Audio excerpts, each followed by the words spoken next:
This is the original iK Multimedia iLoud speaker. It was the first iLoud branded product they ever made, and now they got a range of really good speakers under the iLoud name. In fact, when I'm at home, I'm not using the original iLoud at all. Why? Well, because I've got a pair of iLoud MTMs, and they're fantastic, really great monitors. However, when I'm not at home, when I'm on the move, I want a great studio monitor alternative that is also truly portable. Something I can just pick up and put into a bag with a few synthesizers and my iPad and go out into the forest and sit down and have a jam with or a production session. And the original iLoud does all of those things really well. I can say that with confidence now after using it in the field for 2 summers, basically 2 years. It is a great product, and I want to recommend it so badly to any mobile music producer who wants something like this. The problem is, it seems that iK Multimedia has stopped producing it. It is such a shame because I love this thing. I love it so much, and I want others to be able to get their hands on it.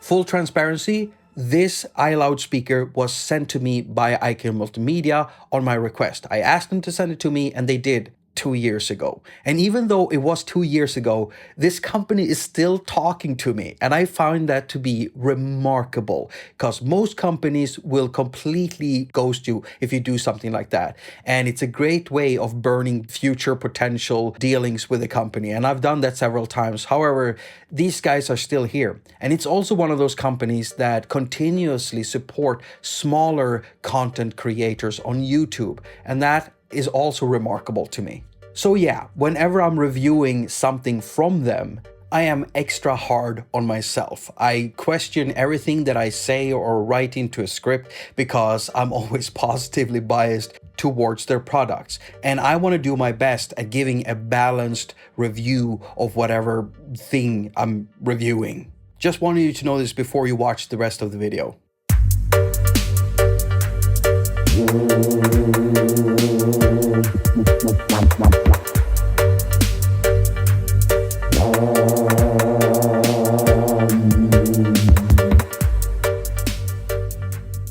So one of the things I like with this speaker is that it is actually the loudest Bluetooth speaker I've ever listened to, rated at 40 watts. And I'm not alone in this because I've seen other people write about this in reviews and also talk about it in videos. We're all very surprised by how loud the iLoud can get without sounding bad.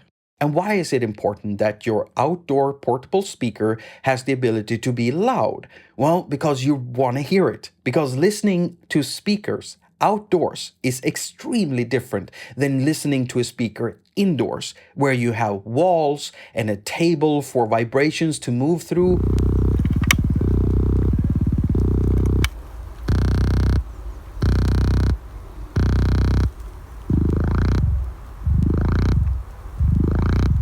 But it's not just enough for a speaker to be loud when you're using it outdoors.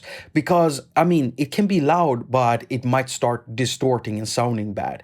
And I haven't had that experience with the iLoud, which is why I love it so much. It can be super loud without sounding bad at the same time. When it comes to the sound of the iLoud, I'm really happy with the full range that I'm getting out of these. And even though they're rated from 50 Hertz, I can still hear a bit of sub in there, you know, that goes lower. But if you want sub, you need a bigger speaker with bigger speaker elements. That's just the way it's going to be. All right, so here's a pro tip from someone who has been using speakers outdoors for many years. A speaker is a tool. A pair of headphones is a tool. You need to use them a lot in order to learn their characteristics, if they have any quirks, and how they sound in different environments. It takes time to get good at something. The better you know your tools, the better you can wield them. So what about portability? Well, there are 4 things that I always consider when it comes to speakers, at least. Number 1, the size of it. Number 2, the weight of it. Number 3, how to power it. And number 4, how you connect it to your setup. Now, if we talk connections, the easiest connection you can do is with Bluetooth, of course, but this thing was made back when Bluetooth wasn't as fast as it can be right now, so you still have a considerable amount of lag if you use the Bluetooth for any type of music making. So I never use the Bluetooth with this thing. No, I always use it wired, and for that, I only need one cable. Now, if we're talking size, it's kind of on the larger side. This is an iPhone 6s. I'm gonna place it right on top of the speaker. And let's also take a Matchbox. As you can see, the footprint of this speaker is kind of the size of an iPad Air or something like that. Then again, it's not as thin as an iPad Air. No, it's actually quite thick. Look at how thick it is. Oh, it's such a thick little speaker. Such a thick speaker. It takes up a considerable amount of space in a bag, but to me, this is still very, very portable. Now, when it comes to weight, I will say it's a bit on the heavy side because it's about 1 kilo. However, that's also because apart from the 4 speaker elements in there, all the electronics, the casing, the metal front, it's also got its own built-in lithium battery. So yeah, it's got plenty of power for you. And even though it is on the heavier side, I think it's still very portable. All these things considered, it really checks the portability mark for me.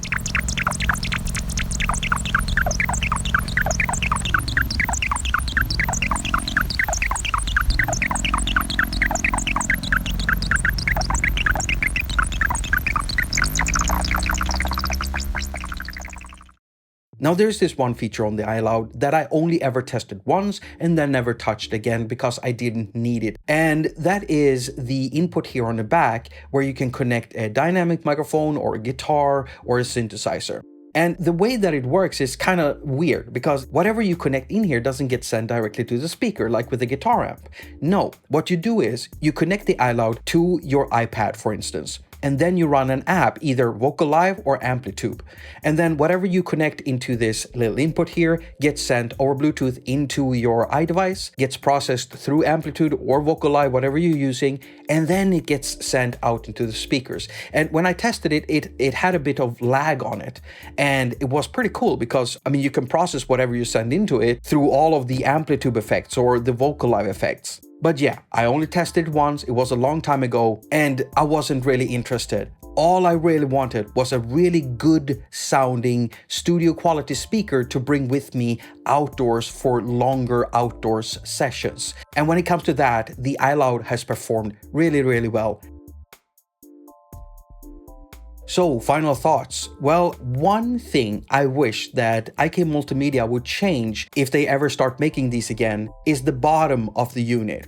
I would like there to be a hole, you know, like one of those mounting holes where you can screw the speaker onto a microphone stand or something like that.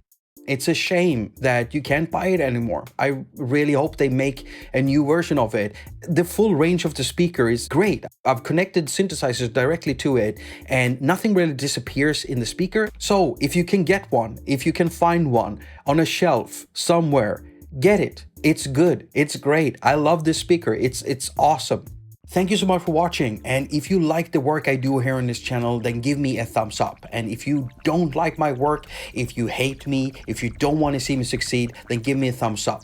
As usual, I wish you a very productive week. Now go finger all of your stuff and have a lot of fun doing it.